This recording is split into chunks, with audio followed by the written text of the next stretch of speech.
אהלן, ואיזה כיף שהצטרפתם אלינו.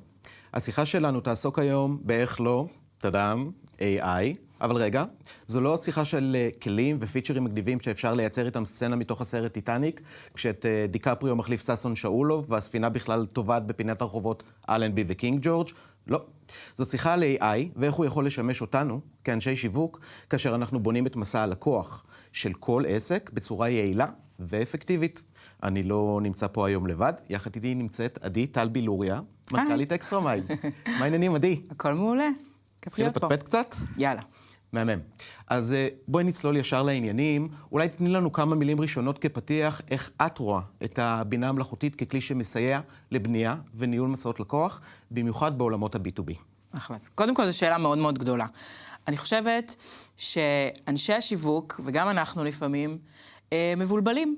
אנחנו רודפים אחרי כל כלי שיוצא, ויש טריליון כאלה, והם כל שנייה יש חדש, ומישהו מספר לך, יו, יש איזה כלי מדהים, ובלינקדאין אתה רואה, ואנחנו שוכחים בעצם את המטרה שלנו. המטרה שלנו היא כמובן לשווק את העסק שאנחנו עובדים בו, לקהל הנכון, בזמן הנכון, ובסוף להשפיע ברמה העסקית על הארגון שלנו. כשה-AI הוא לא המטרה.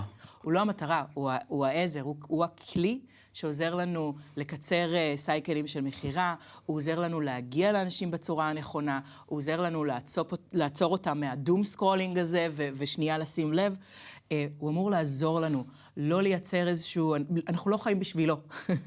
לפעמים ככה זה מרגיש שעכשיו אנחנו קצת שם. לפעמים קצת מתבלבלים ואומרים AI, בוא נעשה AI, אבל לא זאת המטרה. נכון, המטרה שלנו, ואני חושבת שאחד הדברים הכי חשובים שמנהלי שיווק צריכים לזכור, זה כשהם אומרים, אני רוצה להטמיע כלי AI בתוכנית האסטרטגית שלי, בחיי הלקוח שלי, הדבר הראשון שאני צריך לשאול את עצמי, היא מה המטרה?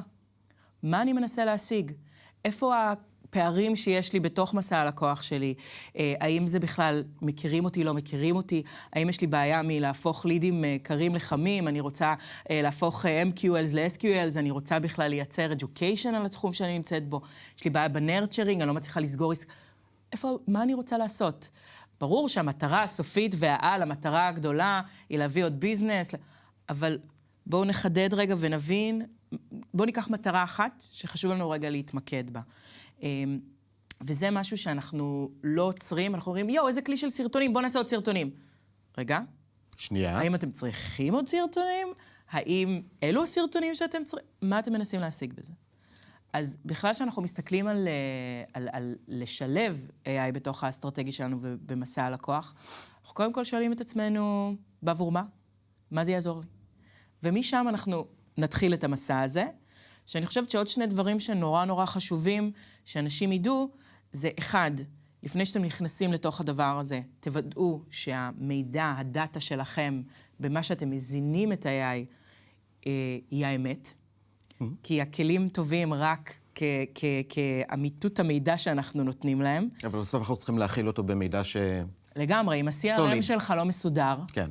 ואין מידע, תהליך הכניסה של נתונים לתוך ה-CRM לא נכונה, או ה-ICP שלך לא מספיק מפולש ואתה יודע מי הוא, כנראה יעזור לך ליד. הוא לא ייתן לך את הדברים הכי נכונים שאתה יכול לקבל. אז קודם כל המטרה, ואז בעצם לוודא שבעצם המידע שיש לי ושאני מזינה את הכלים הוא נכון. והדבר האחרון שאנחנו נכנסים למסע הזה, אנחנו צריכים להבין בעצם שיש human oversight.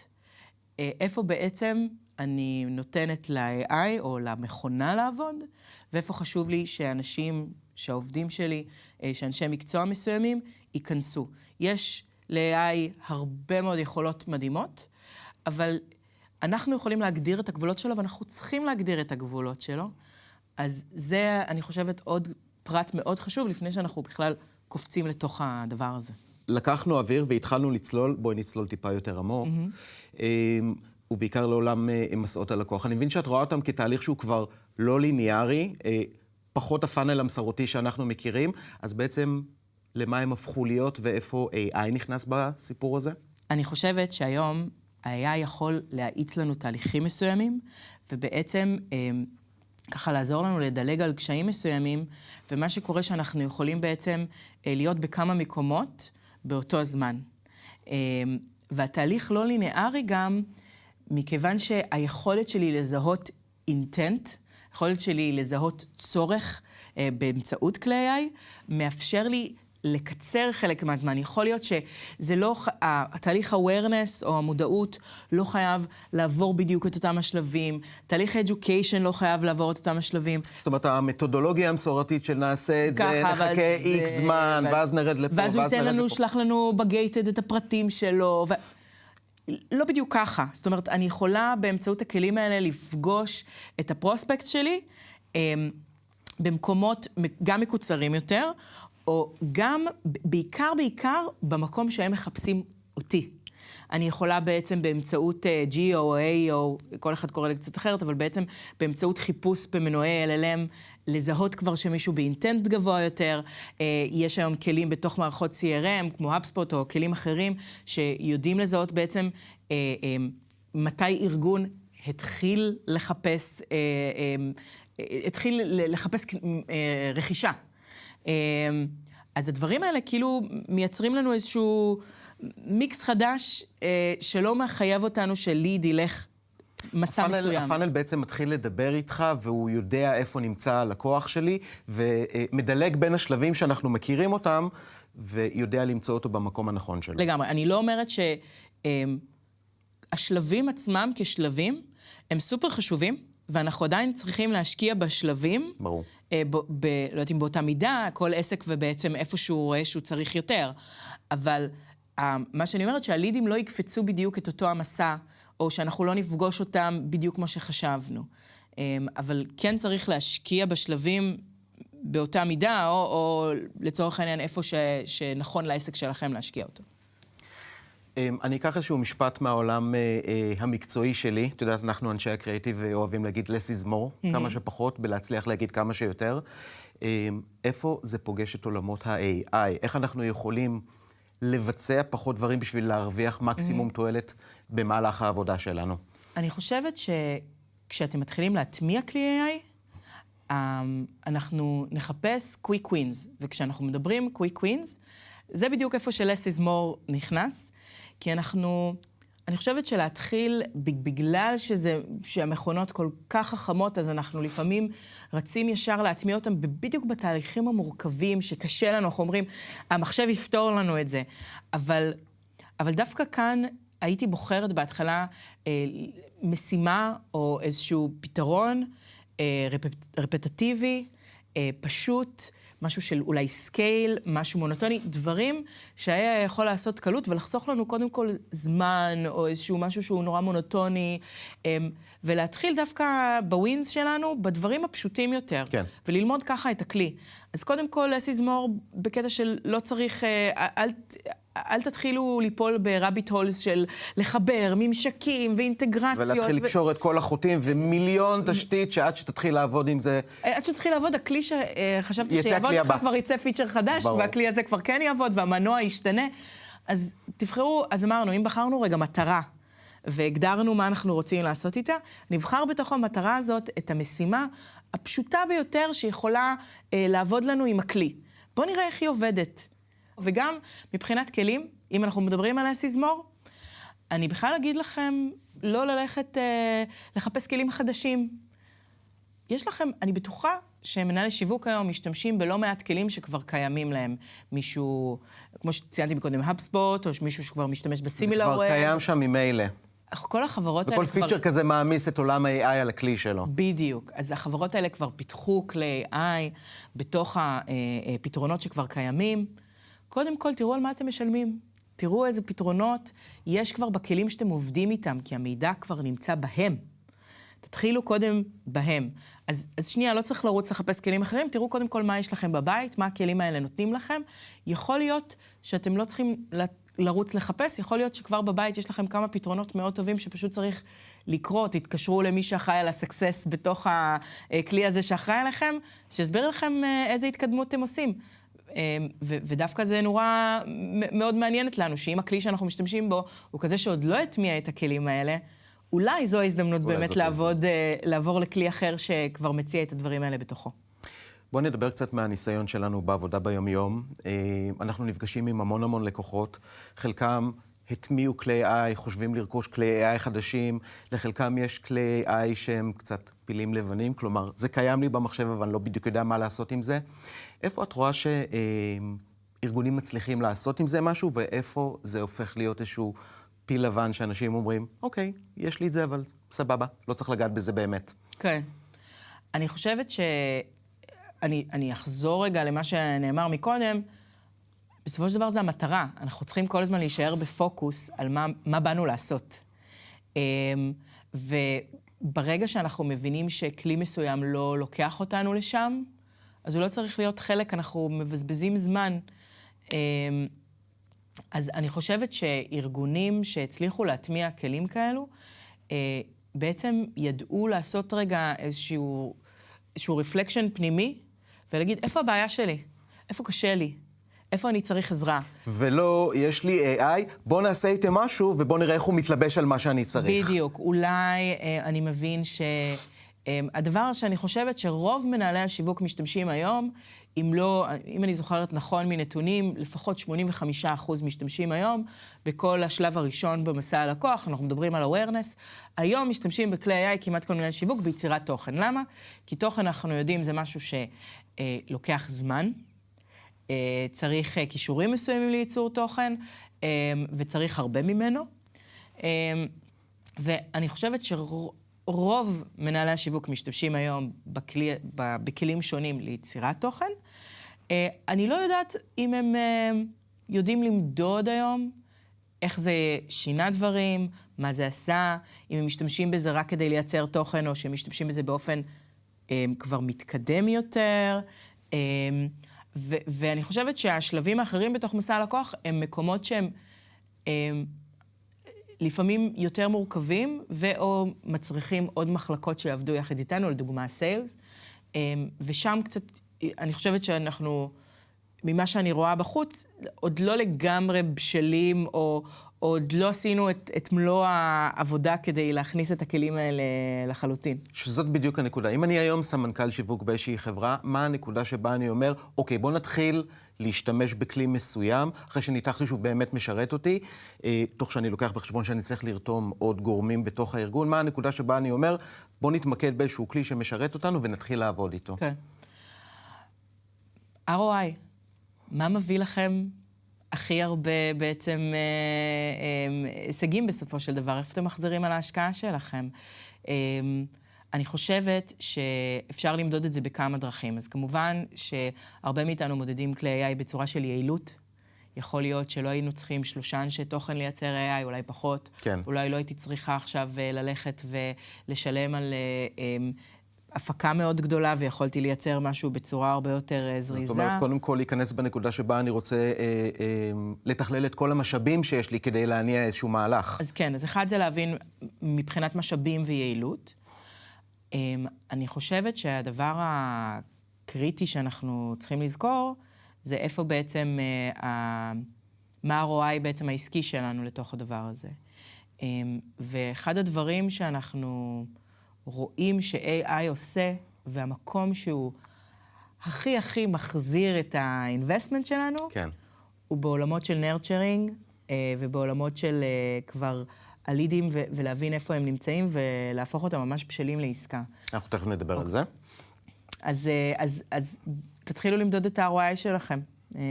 תגדירו בדיוק מה הכלי אמור לתת לכם, איפה הוא אמור לחסוך לכם, או איפה הוא אמור להגדיל את הפייפ, איפה הוא אמור לייצר עוד הזדמנויות, איפה הוא חוסך לכם כסף אולי בכלים או במדיה שלא שילמתם עליהם. צריך לחשוב תמיד על ה-return on investment. יש איזשהו מושג בעולם התוכן שכולנו הכרנו, ויש איזשהו שינוי שאני מבין שמתרגש עלינו היום. יש איזשהו מעבר בין מושג שנקרא content creation ל-content velocity. מה ההבדל? אוקיי. שאלה מעולה.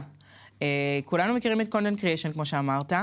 המטרה של אנשי שיווק, ואחד הדברים שבוא נגיד לפני השיפט של ה-AI היו נורא מרכזיים, זה לייצר. היינו נורא עסוקים באיך אנחנו מייצרים, האיכות של התוכן, ובוולוסיטי, שאנחנו מדברים על גם מהירות וגם כמות, אנחנו בעצם מסתכלים על כל המסע של התוכן הזה, החלק מהייצור שלו, עד הדיסטריביושן שלו. היום אנחנו לא צריכים לשלוט בכך, גם אנחנו יכולים לא לשלוט כבר בדיסטריביושן, זאת אומרת, יש את כל האינטגרציות המתאימות כדי כבר להוציא את הדברים החוצה בצורה שהיא אוטומטית, אבל,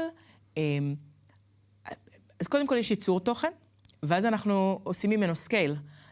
היום תוכן אחד יכול להפוך, בעצם הכלי יכול לייצר לי בלוג שהופך ל8 פוסטים, 2 סרטונים. וחותך לי את זה, וכותב לי את זה אחרת, ומגיש לי את זה אחרת, ופתאום זה בכלל הפך להיות וידאו ועוד 1001 דברים. בדיוק. אנחנו מדברים על כל הפורמטים, לפי הפלטפורמות והמקומות השונים שהיינו רוצים שזה יופיע. אז העניין הוא לא רק בעצם ביצירה, אלא בכל הפורמטים השונים, במהירות שבה זה לוקח, זאת אומרת, כבר כתבנו בלוג, אם כבר SEO בתוכו, כבר יצרנו וידאו וידענו בדיוק איך ריל אמור להיראות, זאת אומרת, וגם בסופו של דבר הדיסטריביושן שלו הוא הרבה יותר חלק. אז זה שיפט מאוד מרכזי שהתוכן עובר בו. אוקיי, אבל בסוף שנינו יודעים את הכסף סופרים במדרגות, כמו שאומרים, וכל ארגון מחפש איך למקסם את הרווח שלו, למצוא את הליד המדויק שלו, ואיך לעשות את המעבר הכי מהיר מ-MQL ל-SQL. איפה AI פה? כלי AI מאוד יכולים לעזור לנו בעברה של לידים מ-MQLs ל-SQLs. בעצם אנחנו, בתוך ה-CRM שלנו ובתוך התהליכים שאנחנו עוברים, אנחנו יודעים לזהות גם את האינטנט, בעצם את הטמפרטורה שהליד נמצא בה, וגם אנחנו יכולים בעצם לשים לב לניואנסים קטנים, ולעזור, הכלי AI יכול לעזור לנו לעשות מוניטורינג לניואנסים האלה. לדוגמה, אנחנו יכולים למדוד ולהבין איפה הטרנדים נמצאים ואיזה שאלות ה-ICP שלנו שואל. ברגע שה-ICP התחיל לשאול שאלות על עולם התוכן שלנו, אנחנו יכולים, אחד, לייצר את התוכן המתאים, אבל גם לייצר איזשהו ג'רני מאוד מאוד ברור וקצר, לתוך כבר אולי שיחה איתנו. ברור קצר וגם מדויק. מדויק. כן. כי אם אני יודעת היום לזהות בתוך צ'אט או בתוך ג'מיני או בתוך whatever, בקלוד, איפה שאתם בעצם בוחנים את כל העולם של ה-search שקורה בתוך LLMs, אם אני יודעת שמתחילים לשאול שאלות בעולמות מסוימים, איך פתרונות כאלה וכאלה עושים ככה וככה, איך בעצם אני יכול לעשות אינטגרציה בין, ויש 1,001 שאלות שבעצם לידים יכולים לשאול, פרוספקטס יכולים לשאול. ברגע שאני מזהה את זה, אני יודעת שמישהו כבר בתהליך consideration מסוים, ואני יכולה לתת לו את החומרים הנכונים, כדי שהוא בעצם כבר יהיה בטמפרטורה הנכונה לשמוע עוד. גם בטרנדים, גם בסרצ' וגם, כמו שאמרתי, היום בעצם בתוך, אנחנו עובדים עם אפספוט, אנחנו בעצם, אנחנו מורשים של אפספוט, אנחנו עושים אינטגרציות, ובתוך אפספוט היום יש לנו בעצם כלי אינטנט כאלה שאנחנו יכולים בעצם לבדוק על קהלים מסוימים, איפה הם היו, מה הם חיפשו, מה הם התחילו לשאול. ומה מידת הטמפרטורה. כן, ולהתאים אותם בעצם ללידים בתוך המערכת שלנו. אנחנו מדברים על המרה כיעד הסופי, מן הסתם זה מה שאנחנו רוצים להשיג, אבל את אומרת שבעצם retention ו-nurturing, דווקא שם נמצא הפוטנציאל הכלכלי הגדול. נכון.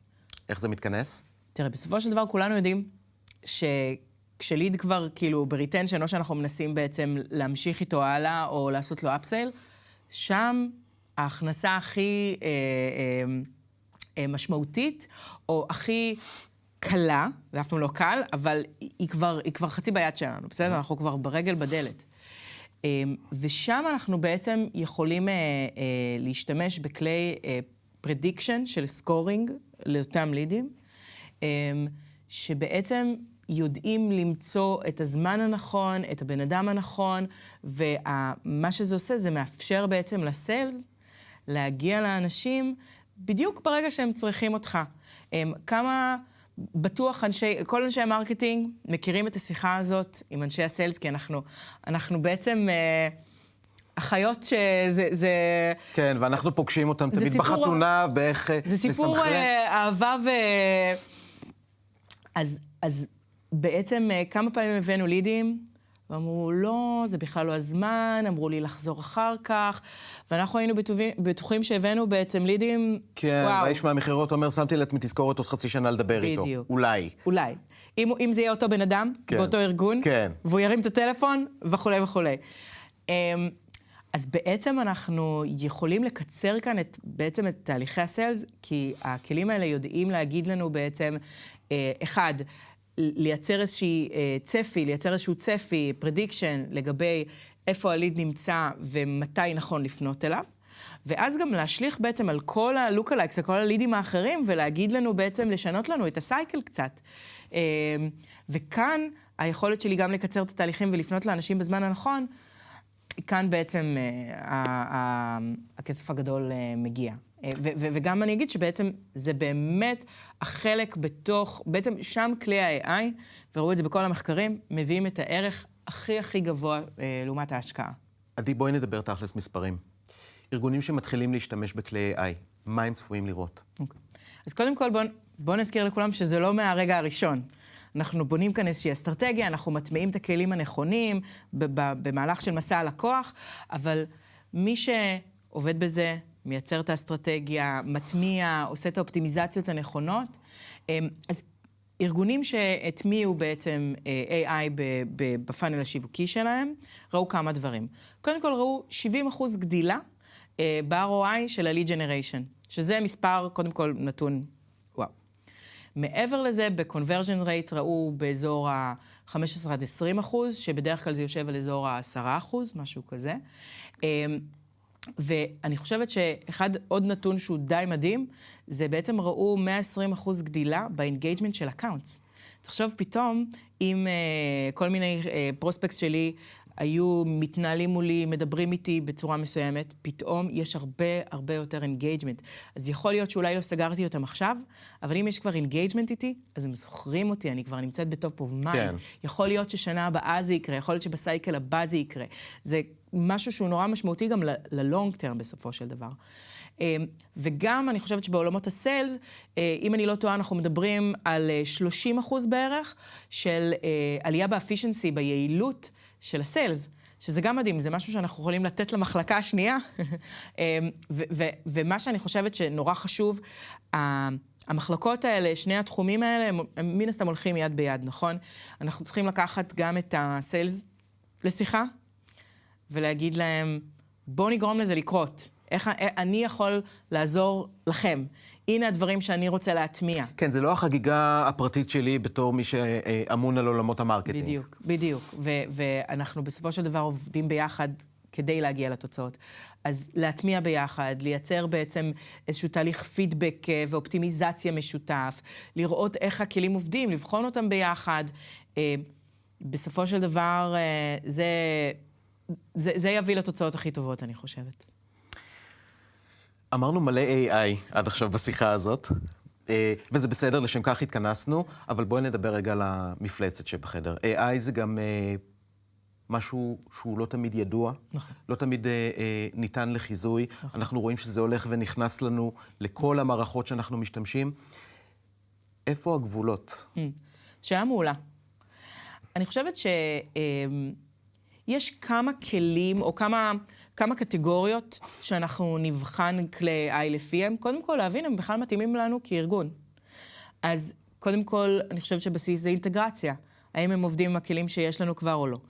אבל מעבר לזה, אנחנו נבדוק כל מיני דברים שקשורים בסקיוריטי. איזה מידע זה לוקח מאיתנו? איזה שימוש זה עושה במידע שלנו? זה הופך להיות מידע ציבורי?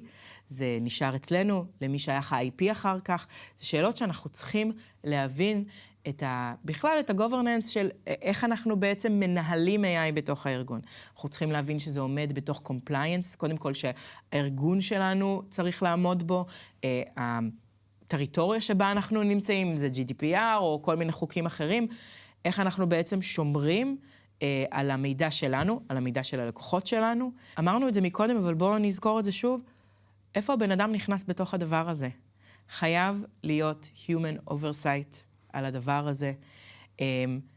לפחות בהתחלה, בכל השלבים, אחר כך להחליט איזה שלבים הכלי יודע לעשות בעצמו, במקומות מאוד רגישים, אנחנו צריכים לוודא אותו. זה נורא נורא נורא חשוב. אז שימו לב שאתם עומדים ומציבים לעצמכם את הכללים, ולפעמים גם עוצרים. וזה גם בסדר להגיד, אוקיי, כולם משתמשים בזה, אבל אני לא יודע איפה המידע הזה הולך, ואני רוצה לגדר לעצמי את הסיכון בתוך הדבר הזה. חד משמעית, חד משמעית. יש לא מעט אנשים שמסתכלים עכשיו על השיחה שלנו ולומדים כמה דברים בדרך, ואני בטוח שיש כמה מהמסתכלים שאומרים, רגע, יש לי כלי AI שיודע לג'נרט את כל השיחה הזאת, ולהוציא לי את הפואנטה של מה שאני צריך לדעת מהשיחה הזאת. אז בוא נעשה לו עבודה קלה לבחור הזה, או לבחורה הזאת, אם הם צריכים לצאת עם טיפ, עצה אחת מתוך השיחה שלנו, שמתייחסים לשימוש בכלי AI, מה היה הטיפ הזה? הכלי לא מוביל אתכם. אתם מובילים את הכלי או את הכלים לאן שאתם צריכים להגיע. וכל פעם תעצרו שנייה ותגידו, האם הזמן שאני משקיעה, האם המטרה, האם התוצר הזה מקרב אותי עוד לעבר המטרות שאני אמונה עליהן בסופו של דבר. אם אתם אומרים, וואו, ברור, אז מעולה, מצאתם, זה פרפקט מאץ'. אם אתם אומרים, אני לא יודעת, זה לוקח יותר מדי זמן, אני לא מצליחה להסתדר עם זה, העובדים שלי לא מבינים מה עושים עם זה, לא הבנתי בכלל איפה המידע הולך, זה יקר נורא. whatever. שנייה, תעצרו. אולי לחשב מסלול מחדש. אולי לחשב מסלול מחדש. כן.